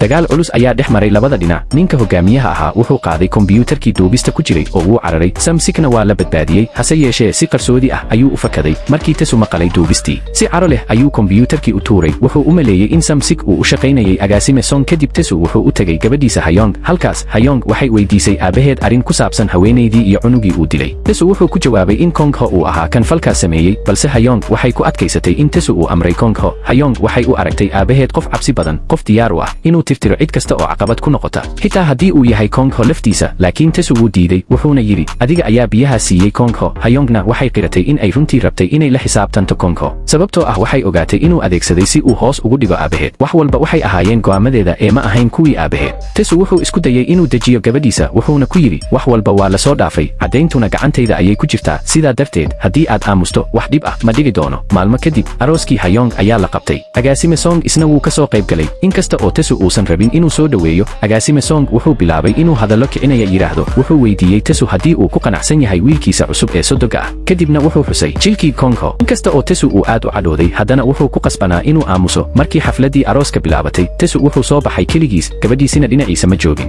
qof ayaa hore ugu soo diray Hayong hadiyad. Gudaha waxaa ku jiray sawirada Kangho. Markaas ayay Hayong si degdeg ah uga carartay arooska, waxayna tagtay guriga Kangho. Markay meel fog ka aragtay, waxay ogaatay inuu weli caafimaad qabo. Markaasay dareentay nasasho. Habeenkaas, Youngson iyo Kangho waxay wada aadeen meel hilib lagu dubayo. Youngson waxay rabtay inay waqti kooban la qaadato wiilkeeda. Waxay qortay liis ay ku jiraan waxyaabo ay rabto inay la samayso, inay tagaan shineemo, heeso ama safar. Kuwani waxay ahaayeen waxyaabo Youngson aan weligeed nolosheeda hore ugu samayn. Kangho wuxuu ballan qaaday inuu la samayn doono. Taas ayuu dalbaday dhalo khamriga bariiska ah, taas oo hooyadii ka yaabisay. Kangho wuxuu sharaxay inuu hadda qof weyn yahay, balse isagaa keli ah ayaa cabbay. Hooyadiisna waa laga mamnuucay. Dhanka kale, markii Tesu uu Hayong guriga ku celiyey, aad buu u cadhooday, wuuna garaacay. Kadibna wuxuu ku xiray isbitaal, wuxuuna ku amray inaan la sii dayn doonin ilaa doorashada madaxtinimada la dhameeyo.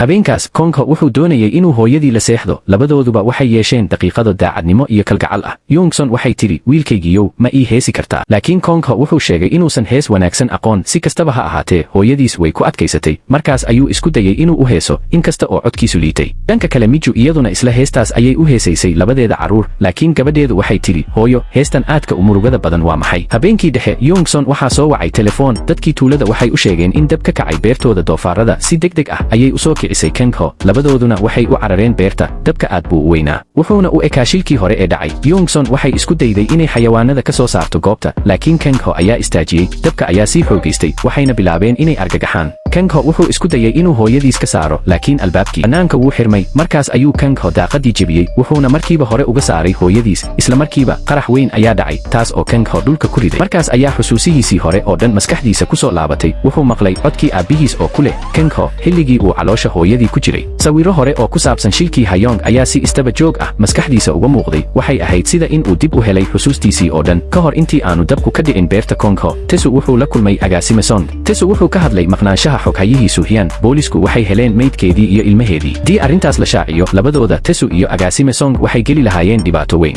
Tesu wuxuu doonayay in si degdeg ah loo tirtiro ama loo dilo Kongho isla waqtigaasna wuxuu doonayay in Kongho lagu sheego aabbaha ilmahaas dhintay inuu yahay agaasime Song wuxuu ballan qaaday inuu dhibaato u keeni doono Kongho laakiin shuruuddu waxay ahayd in Tesu marka uu madaxweyne noqdo uu ilaaliyo shirkadiisa ugu dambayntii labadoodii way ku heshiiyeen inay iska kaashadaan wax walba kii beerta Kongho waxaa shiday laba nin oo wejiyada qarsaday waxayna bannaanka ka xireen albaabka Samsik ayaa ogaaday wuxuuna u orday si uu u joojiyo balse waa la garaacay nasiib wanaag laba ka tirsan ragga agaasime Song ayaa yimid waqtigii saxda ahaa markaas ayay dabshidayaashii baxsadeen tuulada oo dhan way maqleen warka waxayna si degdeg ah ugu ordayeen beerta markay arkeen dabka oo sii kordhaya way argagaxeen markaas ayay Youngson ka soo baxday gadaasha beerta iyadoo ku qaylinaysa magaciisa wiilkeeda Kongho oo weli gudaha ku xayirnaa Miju waxay maqashay qayladaas waxayna isku dayday inay gudaha u gasho laakiin Sam ayaa joojiyey wuxuu dadka ku yiri biyo igu shuba isagoo doonaya inuu muujiyo geesinimo dadka hortooda wuxuu jebiyey qufulkii wuxuuna gudaha u galay isagoo ku qaylinaya magaca Kongho dadka bannaanka joogay aad bay uga walaaceen daqiiqada kadib aabihii Sam ayaa arkay qof ka soo baxaya dabka wuxuu u maleeyay in Sam uu badbaadiyey Kongho balse run ahaantii Kongho ayaa ahaa kan xambaarsanaa Sam tani waxay la yaab ku noqotay qof walba waxayna isku darsadeen farxad iyo argagax labadooduba way suuxeen oo dhulka ku dhaceen subaxdii xigtay isbitaalka ayaa boolis yimid si ay waraysi uga qaadaan Samsik Sam wuxuu sheegay inuu arkay dad shaki badan geliyey oo ka baxaya goobta dabka laakiin Youngson ayaa hadalkiisa jartay iyadoo tiri dembiga waa anaga waxaan ahayn kuwa aan taxadar lahayn inkasta oo Samsik uu ku celcelinayay inuu arkay dadkii dabka shiday Youngson waxay booliska ka codsatay in aan la sii baarin arrinta Miju waxay dareentay in arrinku aanu caadi ahayn markaasay Sam bannaanka u soo jiiday waxayna weydiisay yee ahaayeen dadkaas Samsik wuxuu keliya ku jawaabay isagoo sharaxaya muuqaalkooda balse magac uma sheegin isaguna Samsik ma aqoon cidda raggaasi ahaayeen Miju iyo Samsik labaduba way fajaceen maxaa sababay in Youngson ay been sheegto kaas ayuu Sam si aan ula kac ahayn u sheegay sirta dhex martay Kongho iyo Tesu muddo yar kadib Miju waxay u tagtay Youngson waxay ku tiri waa in la wacaa booliska maxaa yeelay nolosha Kongho halis ayay ku jirtaa Youngson ayaa Miju meel gooni ah u kaxaysay si ay ugu hadlaan si qarsoodi ah Miju waxay u sheegtay Youngson wax walba oo ay dhowaan ogaatay Kongho wuxuu helay sirta Tesu Youngson aad bay ula yaabtay sababtoo ah iyaduna ma aysan ogeyn sirtaas si kastaba ha ahaatee way garatay in wiilkeedu khatar ku jiro Youngson waxay go'aansatay inay meel fog u guurto si ay Kongho u badbaadiso meel aysan cidina waxyeello ugu geysan karin waxay tiri in booliska loo waramo waxba ma tarayso markaas ayay Youngson u sheegtay Miju sheekadii aabbaha Kongho hore beertayadii waa la gubay aabihiisna waa la dilay markuu isku dayay inuu runta iftiimiyo qofna ma difaacin qoyska Youngson xitaa sharcigii wuxuu garab istaagay dadka taajiriinta ah taasi waa sababta ay Youngson had iyo jeer ugu adkayd Kongho waxay rabtay inuu noqdo qof awood leh si uu isagii iyo qoyska u difaaco waxay tiri hadda waa inaan isaga ilaaliyaa mar dambe maba ogolaan doono inuu ku dambeeyo sida aabihiis markaas ayay Miju u sheegtay wax walba oo ku saabsan xiriirkeedii hore ee ay la lahayd Kongho xilligii uu jaamacadda isku diyaarinayay labadooduba way isjeclaayeen Kongho wuxuu had iyo jeer ku heesi jiray heesta ay hooyadiis jeceshahay wuxuu tijaabiyey dukaamo badan oo keega iibinaya magaalada balse midna kama dhadhamin sida keegii hooyadiis u samayn jirtay weligii ma necbeen hooyadiis mar walbana wuu xiisayn jiray wuuna ka walwalayay markii Youngson maqashay ilmadu way ka qubatay waxay garatay in Miju tahay gabadhii uu Kongho dhab ahaan jecel yahay inkasta oo uu xusuustiisii waayey haddana qalbigiisu weli si qarsoon ayuu u raadinayay Miju Youngson way u jeesatay hab ayayna siisay Miju iyadoo leh waan ka mahay Miju iyaduna way ka cudur daaratay inaysan arrintan hore u sheegin markaas ayay runta sheegtay inay weli aan la guursan labada caruurna ay yihiin kuwa Kongho tani aad bay uga yaabisay Youngson Miju waxay tiri Kongho markuu idayacay ayaan aamusay laakiin Youngson si adag ayay u diiday fikirkaas waxay tidhi maya Konko ma dayacin Miju wuxuu sameeyey keliya inuu u aargudo aabbihiis wuxuu isu dhigay wiilka ninka dilay aabbihiis wuxuuna doonayay inuu guursado gabadha qofka ka shaqeeyay dilkaas Youngson waxay ku adkaysatay in Konko weligiisna aanu cidna dayacin waxay tidhi wuxuu ka baqayay in naftiisa jecelkiisa iyo hooyadiis khatar galaan sidaas darteed ayuu u qaatay go'aanka murugada leh ma uu dayacin dadka uu jecel yahay si dhab ah wuxuu dayacay naftiisa kaas Konko ayaa maqlayay dhammaan hadalladooda isagoo meel u dhow taagan aad ayay u taabatay arrinka ilmadu way ka qubatay ugu dambayn xusuustiisii oo dhan ayuu dib u helay balse hadda ma rabin inuu qof u sheego muddo yar kadib boolisku waxay u yeedheen Konko iyagoo ku eedeeyay dilka xoghayihii Suhyan boolisku waxay soo bandhigeen sawirro muujinaya Konko oo gaariga ku riixaya xeebta meydkii Suhyan ayaa sidoo kale laga helay meel aan fogeyn markaas ayay boolisku muujiyeen sawirro kale oo Suhyan ah balse Konko madaxa ayuu ruxay isagoo leh inuusan aqoon boolisku waxay u maleeyeen inuu xiriir jacayl la lahaa Suhyan markaasna u dilay si uu u guursado Hayong si lama filaan ah ayuu Konko istaagay wuxuuna yidhi hooyo aad baan u gaajaysanahay fadlan wax iisii wuxuu iska dhigay qof waalan si uu booliska u khiyaaneeyo inkasta oo uu maskaxdiisii helay Youngson waxay u qaydisay booliska iyadoo tidhi ma haysaan wax caddayn ah oo aad ku eedaynaysaan wiilkayga ugu dambayn hooyadii iyo wiilkeedii waa la sii daayey markii ay guriga tageen Konko isla markiiba wuxuu raadinay memory cardkii uu ka qariyey gadaasha sawirka qoyska Youngson ayaa si lama filaan ah u aragtay markaasay garatay in wiilkeedii xusuustiisii dib u helay way u jeesatay iyadoo leh waan ku garanayay waana sugayay maalin aad xasuusato Konko wuu ooyey wuxuuna ku yidhi hooyo sidee ku ogaatay inaan caadi noqday Youngson si degan ayay u tiri sababtoo ah waxaan ahay hooyada labadooduba way isqabsadeen ilmadu way ka qubaysay labadoodaba xitaa way kaftantay iyadoo ku ammaantay sida uu si fiican ugu jilay qof waalan markii ay joogeen saldhigga booliska Konko wuxuu u sheegay hooyadiis in uu baxayo si uu arrimaha u xalliyo Youngson si degdeg ah ayay u joojisay wiilkeeda iyadoo ka cabsanaysa in uu khatar la kulmo haddii uu wajaho Tesu iyo agaasime Song laakiin Konko sidaas ma aaminsanayn wuu yidhi haddii aan sii fadhino khatartu way soo dhowaan doontaa Youngson waxay rabtay inay la guurto Konko meel fog balse Konko wuxuu u sheegay in Suhyan ay sidaas oo kale samaysay haddana aysan si wanaagsan ku dhammaysan nolosheeda wuxuu yidhi ragga xunxun waxay i heli doonaan si kasta oo ay doonayaan waxaan doonayaa inaan helo caddayn lagu ciqaabi karo wuxuu hooyadiis ka codsaday inay qariso sirta ah inuu xusuustiisii helay isla markaana aanay keligeed guriga ku sii negaan subaxdii xigtay Konko wuu baxay si uu u helo caddaymaha wuxuu istaagay guriga Miju halkaas oo uu arkay carruurtiisa oo ciyaaraya markaas wuu dareen qaaday indhihiisa way ilmeeyeen Konko wuxuu habay Yejin iyo Sojin isagoo leh waan ka xumahay inaanan hore u garan inaad tihiin carruurtayda carruurtii iyaguna way la yaabeen ma ayan filayn in ninkaasi ahaa aabbahood Konko wuxuu markaas u tegay salonka Miju ee cidiyaha lagu qurxiyo wuxuuna u sheegay in uu dib u helay xusuustiisii Miju aad bay u naxday way garan weyday inay rumaysato iyo in kale ay ku tiri maxaad markaas iiga tagtay adigoon wax sharaxaad ah bixin waxay sheegtay in maalmaha ay kala tageen ay ahaayeen sidii jahannamo marar badan waxay rabtay inay nafteeda disho ma jirin maalin aysan nacayb iyo ciil u qabin Konko waxay tiri waan is iri haddii aan mar kale ku arko waan ku dili lahaa laakiin markii aan runta ogaaday waxaan garwaaqsaday in adiguna aad uga xanuunsanayd aniga Konko wuxuu Miju u habay si adag wuxuuna ku yidhi waan ka xumahay markay wax walba hagaagaan jilbaha ayaa dhulka dhigi doonaa waana ku baryi doona ilaa aad ii cafido Youngson aad bay ugu faraxday in wiilkeedu soo kabtay sidaas darteed waxay martiqaaday dhammaan dadka tuulada si ay u wada cunteeyaan Yejin iyo Sojinna way joogeen xafladaas Youngson waxay si farxad leh u habaysay labadeeda carruur ee ayeeyada u tahay waxay ku dhawaaqday in laga bilaabo maanta ay iska dhigtay bahaarkii oo dhan ayna rabto inay si farxad leh u noolaato sababtoo ah dablaydii rabtay inay gubto beerta Konko way fashilmeen agaasime Song ayaa labadii nin ee falka sameeyey si xun u garaacay labadaas kaaliyana ma ayan ogeyn in isagu ahaa kii diray dadkaas si ay u gubaan beerta Konko waa kuwaasna kuwii markii dambe dablayda eryey markii dambe agaasime Song wuxuu helay war sheegaya in Konko la sii daayay geerida Suhyan kuma xirnayn gaarigii uu Konko dhigay xeebta sababtoo ah albaabada gaariga oo dhan gudaha ayaa laga xirtay Konko wuxuu aaday xafiiskii dacwad oogayaasha ee uu hore uga shaqayn jiray wuxuu qaatay furaha uu hoostiisa taayirka ku qariyey wuxuuna isla markiiba ka haystay baabuurka dhanka kale Youngson waxay cabtay khamri farxad darteed waxay ku adkaysatay inay caawa seexato guriga Miju markay sakhraansanayd waxay mar walba ku celcelinaysay magacyada Yejin iyo Sojin banaanka labada carruur ah ayaa is yidhi maalinta maanta waa mid aad u xiiso badan waxayna duubeen muuqaal ay rabaan inay aan hooyadood laakiin markii dambe ma ay garan sababta uu muuqaalkaasi uga baxay telefoonka markii Miju hubisay teleefankeeda si kama ah ayay u ogaatay muuqaalka ay carruurteedu duubeen maalintaas Hayong ayaa timid halkaas iyadoo la socota Konko muuqaalka waxaa ku jiray Hayong oo daawo ku shubaysa dhalooyinka biyaha Miju si degdeg ah ayay u aaday guriga Samsik labadooduba way isweydiiyeen maxay Hayong damacsan tahay waxay falanqeeyeen shilkii hore ee Konko waxayna isla garteen in Hayong qayb ku lahayd Miju waxay dareentay xiise xoogan waxayna go'aansatay inay tagto si ay u aragto Hayong laakiin Sam wuu joojiyey waa khatar ayuu yidhi almihii la soo dhaafay Samsik xitaa wuxuu ku dhuumanayay armaajo isagoo ka baqaya in rag xunxun ay raadiyaan si kastaba Miju iyo Sam ugu dambayn waxay tageen guriga Hayong si ay wax u ogaadaan Miju waxay isku dayday inay gudaha u gasho balse Sam ayaa qabtay oo soo jiiday wuxuuna yidhi ha gelin laakiin ma uusan awoodin inuu joojiyo Miju way oroday wayna gashay guriga keligeed waxay iska dhigtay saaxiib dhow Hayong waxayna tiri waxaan rabaa inaan la kulmo laakiin gabadhii joogtay waxay tiri Hayong guriga ma joogto kadibna way goysay dhanka kale Kongho wuxuu raadinayay ninkii doonta waday habeenkii ay Suhyan raacday balse ninkaas wuu ka guuray halkaas cidna ma garan halka uu wareegay markaas ayuu Kongho wacay mid ka mid ah asxaabtiisii hore ee xafiiska maalintii nin ahaa saaxiibka Kongho ayaa arkay in gaariga Kongho maqan yahay markaasuu isla markiiba Kongho uu maskaxdiisa ku soo dhacay aad ayuu ugu farxay markuu arkay in Kongho caafimaad qabo mar kale Kongho wuxuu ka codsaday inuu arrintan qofna uu sheegin maadaama uu weli howlo kale qabanayo dabcan saaxiibkii si degdeg ah ayuu u ogolaaday sababtoo ah Kongho ayaa nolosha hooyadiis badbaadiyay Miju iyo Samsik weli waxay ku sugnaayeen guriga Hayong hortiis Miju waxay Samsik uga sheegtay inay Hayong la kulantay sanadihii hore xilligaas Kongho wuxuu meel walba u cararay si uu u raadiyo ninkii doonida waday Kongho wuxuu weydiiyey dad badan laakiin cidna ma garan meesha ninkaasi uu joogo ugu dambeyntii Kongho wuu helay ninka Kongho wuxuu xeebta ku sugayay isagoo faraxsan ninka doonida hortiisa laakiin markii ninkii arkay Kongho hadal kama uusan odhan oo wuu cararay muddo kadib ninkii doonta waday awoodda orodkiisana way ka dhamaatay sidaas darteed wuu joogsaday oo wixii dhacay wuu u sheegay Kongho habeenkaas markuu dooni bilowday inay ka baxdo xeebta raggii Tesu ayaa ku wareegay una duufsaday ninkii doonta waday kelima uusan awoodin inuu iska caabiyo Suhyan si ay wiilkeeda u ilaaliso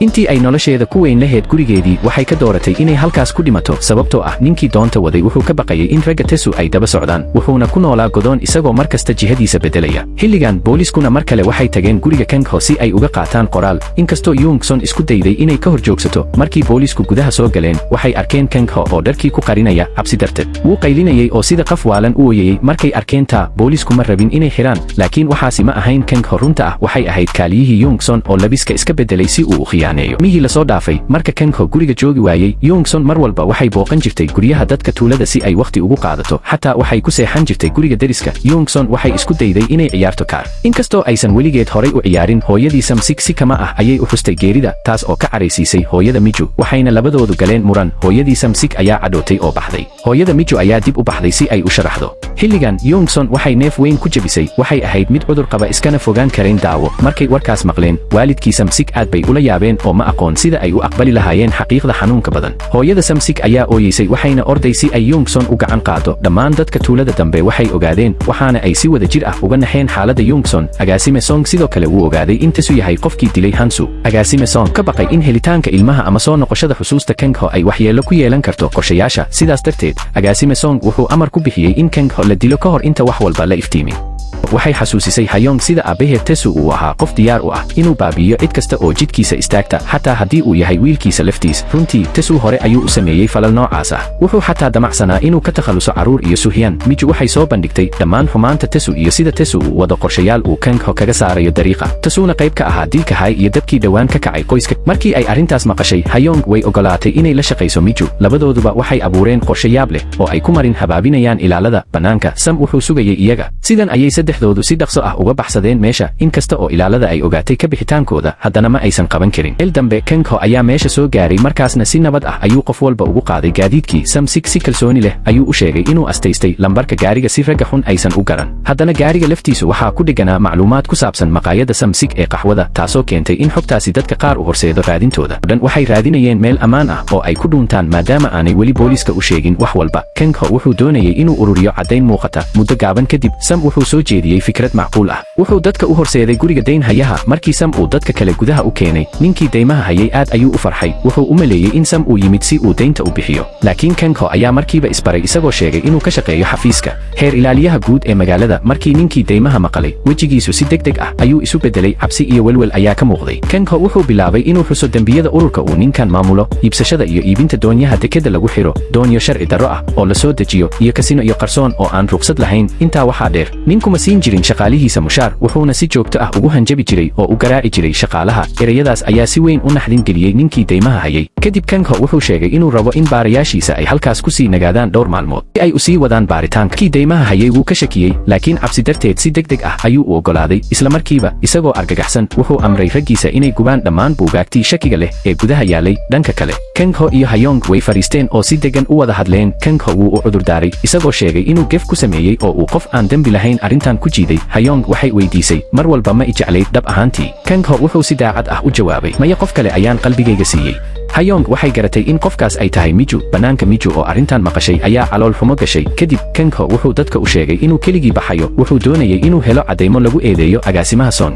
Wuxuu Samsik ka codsaday inuu daryeelo labada gabdhood ee yaryar. Markii Kang Ho baxay, Miju waxay orod ugu tagtay asiga waxayna ku tiri fadlan soo noqo adoo nabada. Aniga iyo carruurtaada waan sugi doonaa si aan nolosheena ugu wada noolaano markasta. Kang Ho wuu isku duubay oo wuu u ballan qaaday inuu soo noqon doono. Wuxuu dhunkaday fooda markaasuu ka jeestay si uu u tago, laakiin Miju way ka cadhaysanayd. Waxay rabtay dhunkasho kale oo dhab ah. Kang Ho erey ma oran, si toos ah ayuu u dhunkaday bushimaha. Dareenkii iyo jacaylkii ay sanado badan qarinayeen ayaa halkaas ku qarxay. Dhunkashadaas qiiro leh ayaa noqotay mid daafuraysa jacaylkoodii hore. Banaanka cirka waxaa ka dhacayay qaraxyadii buluug iyo casaanka ee dabaaldega. Muuqaalku wuxuu noqday mid cajiib ah, jacayl iyo murugo isku jir ah. Isla waqtigaas dadka oo dhan waxay tageen guriga Youngson. Weli waxay murugo weyn ka dareemayeen xaaladeeda, inkasta oo labadii carruur ee yar aanay fahmin waxa dhacaya. Markay arkeen dadka ooyaya, iyaguna way ooyeen. Iyadii Miju waxay heshay wicitaan Miju ka yimid. Miju waxay u sheegtay hooyadeed inaysan guriga iman doonin maalmaha soo socda. Xilligaas waxaa mar kale maqalay codkii Samsik. Markaas hooyadii Miju waxay u malaysay in gabadheedu ay la xiriirto Samsik. Miju way diiday arrintaas, waxayna sheegtay in Kang Ho uu halis ku jiro, laakiin aysan hadda faahfaahin karin. Hooyadeed si fiican ayay u fahantay dareenkeeda. Mar hore, markii dabku ka kacay beerta, Miju waxay damacday inay gudaha u gasho si ay Kang Ho u badbaadiso. Hooyadeed waxay ku qaylisay, maxaad isu huraysaa? Ninkaas adi kaa tegay. Maxaad weli ugu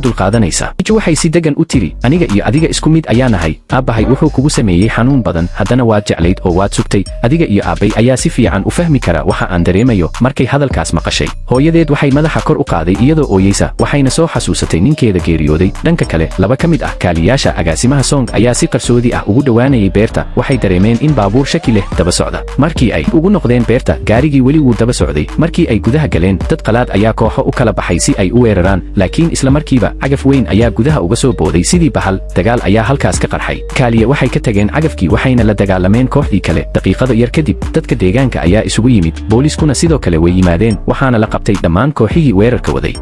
Maalintaas Tesu oo ah musharax caan ah oo u taagan xilka madaxweynaha, wuxuu ku jiray munaasabad carruurta lagu akhriyayo sheekooyin qurux badan. Wuxuu lahaa wejiyo degan oo naxariis leh, dadkuna way u sacbiyeen. Warbaahintuna si degdeg ah ayay u tabisay dhacdadaas, waxaana dadka badankoodu rajaynayeen in Tesu uu noqdo madaxweyne wanaagsan oo dad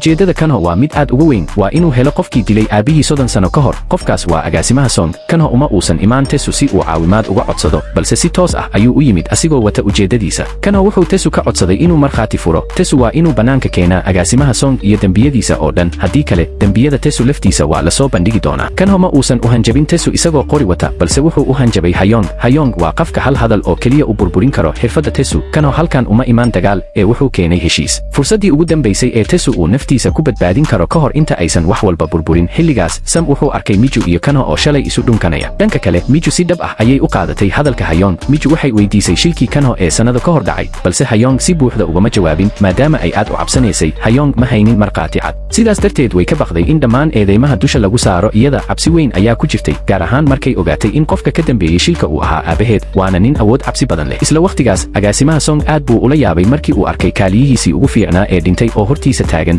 Kaaliyahaas aad buu u cadhooday. Sanado badan ayuu daacad u ahaa, diyaarna u ahaa inuu wax kasta u qabto, laakiin waxa uu helay keliya amar ah in la dilo. Markaas, agaasimaha Song wuxuu qirtay sababtii uu sidaas u yeelay, laakiin markii kaaliyihii istaagay oo uu soo bandhigay inuu duubo qirashada, agaasimaha Song aad buu u cadhooday. Wuxuuna isku dayay inuu riixo. Markaas ayaa Kang Ho si lama filaan ah u soo galay. Agaasimaha Song wuu farxay, wuxuuna isku dayay inuu habsiiyo Kang Ho, balse Kang Ho uma imaan inuu salaamo. Isla markiiba Kang Ho wuxuu soo bixiyey silsiladii gacanta, wuxuuna xidhay agaasimaha Song isagoo ku eedeeyey dilsi ula kac ah iyo weerar. Dabadeed kaaliyihii wuu qoslay asigoo u muuqday inuu guulaystay, sababtoo ah tani waxay ahayd riwaayad uu isaga iyo Kang Ho hore u sii diyaariyeen. Maalintii xigtay, Kang Ho wuxuu si rasmi ah u shaaciyey in agaasimaha Song la xiray isagoo lagu eedeeyey dil ula kac ah. Kang Ho wuxuu sheegay inuu si buuxda u baarayo kiiska, maadaama ujeedadiisu tahay inuu soo celiyo kalsoonida shacabka. Wararku si degdeg ah ayay u faafeen, waxaana baahiyey telefishinada. Markii dadka deegaanka ay Kang Ho ku arkeen TV-ga, way la yaabeen. Ma ay rumaysan karin in wiilkii doqonka ahaa uu soo noqday isagoo caafimaad qaba oo xooggan. Kang Ho wuxuu u ekaa geesi ka soo laabtay dagaal nafeed iyo dhimasho. Hooyadii Youngson way ooyday, ilmadeedu waxay u daateen sida roob. Hooyada Miju waxay u jeesatay Youngson iyadoo ku leh, maxaad tan ii sheegi weyday? Ma i rumaysanid miyaa? Hadalkaas wuxuu ka dhigay goobta mid aamusan, qofna ma garanayn in carruurtoodu hore u isguursadeen. Maalintaas saddexda qof Samsik, Miju iyo Hayong waxay ku sii jeedeen maxkamadda si ay uga qayb galaan dacwadda agaasimaha Song. Samsik hadda dan kama lahayn Miju, balse wuxuu bilaabay inuu ka walwalo Hayong. Dhanka kale, dadka deegaanka waxay go'aansadeen inay u safraan magaalada si ay indhahooda ugu arkaan maalinta xukunka. intii lagu jiray maxkamadda hooyadii Yongson si aamusan ayay u fadhiday iyadoo xasuusan maalmaha ay ninkeeda la noolay qarsoodi ah ayay u ducaysay iyadoo nafta ninkeeda hisig uga baryaysa inuu wiilkooda siiyo xoog iyo geesinimo waxay rajaynaysay in Kanho uu si geesinimo leh u wajaho runta sida uu aabihii hore u sameeyay isagoo la dagaalamaya kuwa awoodda leh oo aan cabsi lahayn markii maxkamaddu bilaabatay Kanho wax badan ma uusan hadlin wuxuu soo bandhigay cadeymo wuxuuna soo bandhigay duubistii wadahadalkii dhexmaray agaasimaha Song iyo kaaliyihiisii hore duubistu si cad ayay u muujisay niyadda agaasimaha Song ee ahayd inuu dhaawaco oo uu baabi'iyo kaaliyihiisa sababtoo ah kaaliyuhu aad ayuu u ogaa siraha gudaha agaasimaha Song wuxuu u arkayay khatar weyn laakiin arrintu halkaas kuma joogsan kaaliyaha ayaa sidoo kale shaaciyay in agaasimaha Song uu horay u dilay 3 kaaliye oo aad ugu dhow oo ay ku jirto xoghayntii Suhyan markaas ayuu Kanho soo bandhigay xog kale oo la yaab leh USB ay ku kaydsan yihiin dukumiintiyo muujinaya fadeexado dhaqaale oo ka dhan ah kooxda Gubayog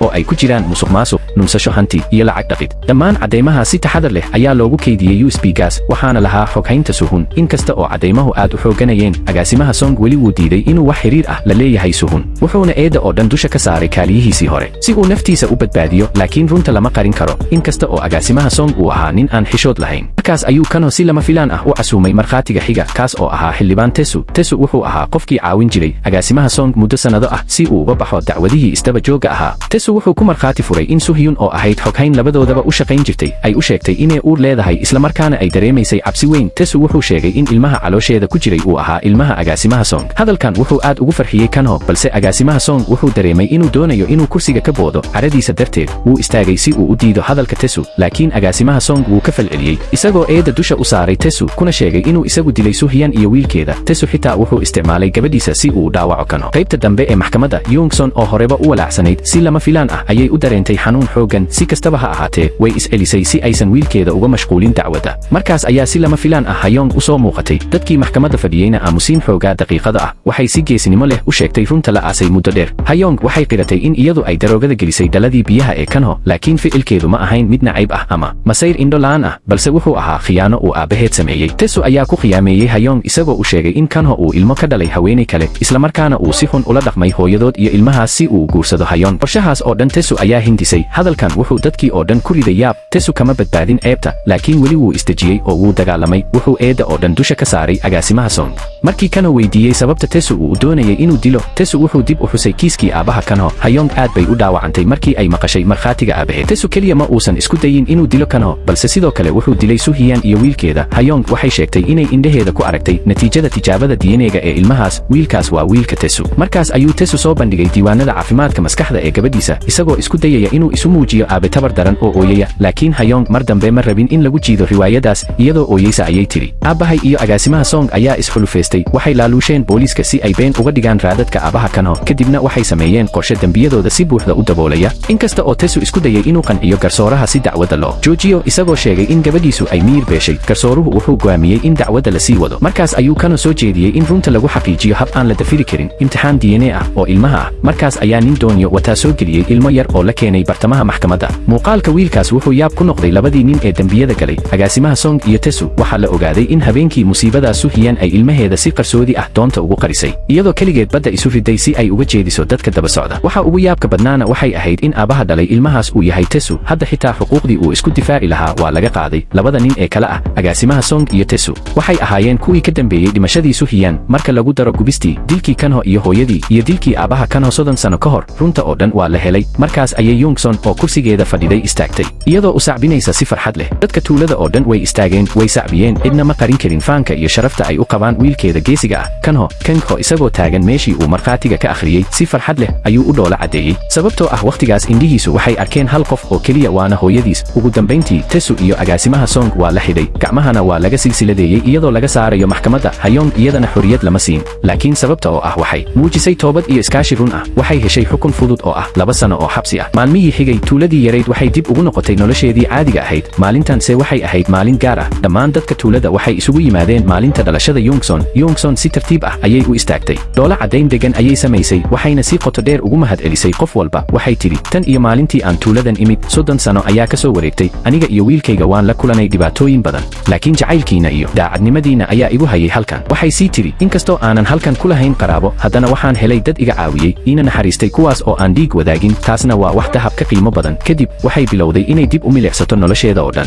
markii waalidkeed geeriyoodeen goor hore waxay baratay qiimaha ninkeedii oo ay jeclayd markii ninkeedii geeriyooday waxay jacaylkii oo dhan siisay wiilkeedii keliya markii uu kanoo xanuunsaday Youngson waxay garowsatay in nolosheeda inteeda badan ay isaga u hurtay taasina ay ahayd wax qaali ah oo aan la bedeli karin hadda markay dareentay in boggii ugu dambeeyey ee nolosheeda uu u dhow yahay inuu xirmo waxay ogaatay in derisyada ay agtaada joogeen ay noqon doonaan kuwii sii buuxin lahaa booska ay ka tagtay goobta oo dhan aamusnaan baa gashay qof walba ilmadu way ka qubatay way garanayeen in ay macsalaameynayaan haweenay naxariis badan markaas ayaa kanoo keenay keega dhalashada qof walbana wuxuu bilaabay inuu ku heeso happy birthday wuxuu keega saaray miiska wuxuuna hooyadiis xusuusiyey inay rabto hal rajo ka hor inta aysan damin shumacyada Youngson si degan ayay indhaha u xirtay waxayna tiri haddii nolol kale jirto waxaan rabaa inaan mar kale noqdo hooyada kanho sababtoo ah adduunka wax iga farxad badan ma jiro kadib xafladii dhalashada Youngson si tartiib ah ayay u dhiibtay dhaxalkii qoyska ee ahaa fariintii ugu dambaysay ee ay u reebtay Miju waxay siisay farsamo dahab ah uu aabbaheed siiyey markuu guursaday waxay sidoo kale siisay kanho faraantigii ay hooyadeed siisay aabbihii sannado ka hor waxay u ducaysay in kanho iyo Miju ay nolol farxad leh wadaagaan habeenkii kanho wuxuu codsaday inuu seexdo agteeda waxay tiri hees ii qaad wiilkaygiiyow markaas ayuu jiiftay agteeda wuxuuna ku heesay cod jacayl iyo naxariis buuxa leh meesha oo aamusan ayay Youngson si hoose u tiri waan faraxsanahay kadibna indhaha ayay xirtay si tartiib ahna ugu dhacday hurdo dheer kadibna way geeriyootay maalinta aaska dhammaan dadka tuulada way yimaadeen si ay u sagootiyaan haweenayda degan ee u hurtay nafteeda dadka kale kanho wuxuu u soo istaagay inuu shido fooxa wuxuuna ku luuqeeyey isagoo oo hin la degay heesta waan faraxsanahay